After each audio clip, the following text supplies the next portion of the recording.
Bonjour, je m'appelle Grishina Véronique Evgenievna. Je suis une élève de 10e année du gymnase numéro 9. Je suis ravie de vous présenter ma ville natale Kazan. C'est la région de la Fédération de la Russie. C'est une capitale de la République du Tatarstan. Je suis fière d'habiter la ville qui était traitement lieu au nom des grands hommes de la Russie. Chez chaque citoyen, Alexandre Pouchkine, Léon Tolstoï, Maxime Gorki, Fyodor Shelapin, Rudolf Nureyev, Nikolai Lobachevsky, Putlerov, Tolstoï et d'autres. Ma ville a une riche histoire. Voilà pourquoi ce n'est pas étonnant que Kazan a été mentionné pour la première fois dans les manuscrits il y a plus de 1000 ans. Tout au centre de la ville se trouve le Kremlin, ancienne citadelle tatare. C'est ici que la ville est née. Sur le territoire du Kremlin se trouve la Belle Dame, la tour Siumbiké, le symbole de notre ville. Kremlin est inscrit au patrimoine mondial protégé par l'UNESCO. Dans ma ville, il y a plus de 10 théâtres. Premièrement, c'est le théâtre d'opéra et de ballet, où chaque année se passe le festival d'opéra de Shelapin et de ballet de Nureyev. Beaucoup d'auteurs français étaient présentés sur la scène de Kazan, comme Molière, Dumas, Hugo, Zola, Beaumarchais. Le célèbre auteur de Trois Mousquetaires, Alexandre Dumas, a visité Kazan en 1859. Dumas admire le fait que Kazan soit une ville où deux grandes religions, orthodoxes et musulmanes, cohabitent paisiblement.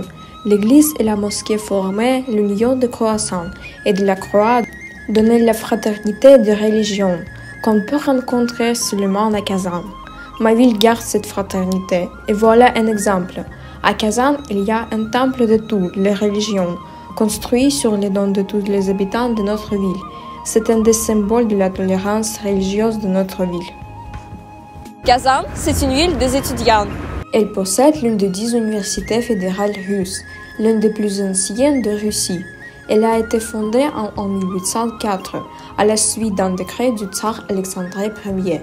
Pendant 18 ans, le mathématicien célèbre Nikolai Ivanovich Lobachevsky a été recteur de cette université. On y retrouve de nombreuses facultés, notamment les facultés de chimie, mathématiques, langues étrangères, archéologie, médecine, neuropathologie, géologie.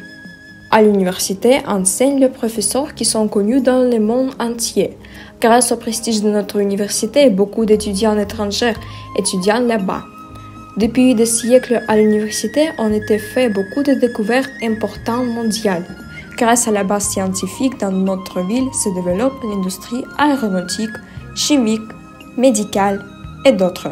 Les experts de tous les pays viennent aux entreprises de notre ville pour faire un échange d'expériences. Kazan est une ville de sport. On appelle souvent Kazan la capitale sportive de la Russie. On y organise les grandes compétitions internationales comme l'Universiade, Coupe du monde de football, Coupe du monde de sport nautique. En août 2019, à Kazan a eu lieu le mondial de métier WorldSkills. En mars 2024, Kazan accueillera un nouveau tournoi international, le premier Jeu du futur de l'histoire. Le lieu principal des Jeux du futur à Kazan sera le complexe d'exposition Kazan Expo.